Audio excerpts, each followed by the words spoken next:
Now I'd like to go into some further detail concerning video filters.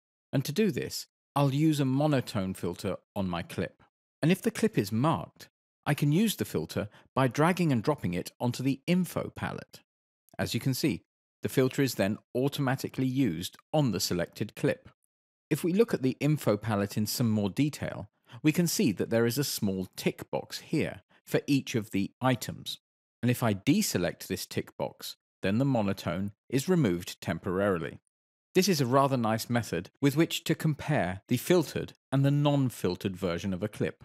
This means I can quickly compare without having to remove the filter from the clip.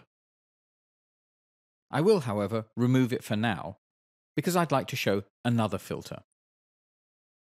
And the next one I'd like to show is this color balance filter, the one with the 3 sliders. I'll drag it onto my clip, and the first thing I notice is that there is no visible change to my clip. So even when the filter is activated or deactivated, there is no difference. This is simply because the color balance filter needs to be set up first of all.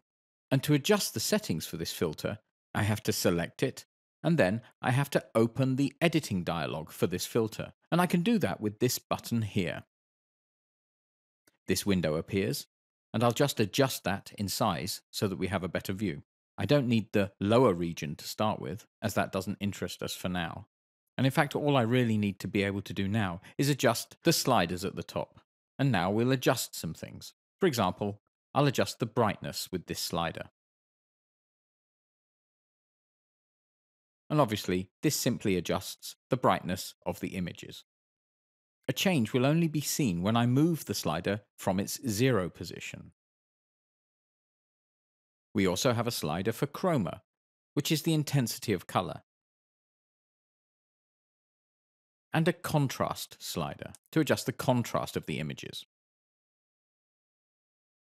In addition to this, there are 3 sliders below, and these 3 sliders adjust the color of my clip. For example, if I want to add some red, then I use this slider, a touch of green, and then the colors are mixed together, and I can adjust the overall color of a clip. In many of these color filters, there is also a preview setting here. And with this, I can compare my original image with the newly created settings. I'll select this split screen option. I'll adjust a little, and now I can clearly see that in the left-hand side of the preview, we can see the new results. In the right-hand side, we see the original image. So that's rather interesting when doing such changes.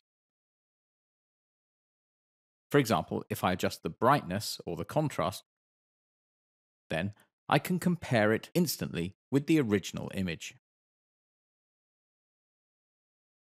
I can also adjust the dividing line, and that's with this adjustment here. If I click in here with the mouse and hold the left mouse button down, then I can slide this position. I could also type it in manually. So as I've mentioned, this is an option that is available on many filters, and it's very useful for doing an instant comparison. Now I'll try and do some useful adjustments. To do this, I'll reset the values by typing in the desired values, in this case 0. And the first thing I'd like to do is adjust the brightness somewhat. I'll raise it up a little bit, not too much, and then I'll adjust the contrast, but again, not too much. And then I'll try and get some of the color intensity out. So I'll lower the blue a little bit, maybe lower the green somewhat. And so we can see that on a visual level, I can adjust things somewhat. So in using these sliders, I can actually correct the color of my clips. However, we can see that this is perhaps not the best option to help us doing such color corrections. So in the next lesson, we will see some further methods to adjust the color correction.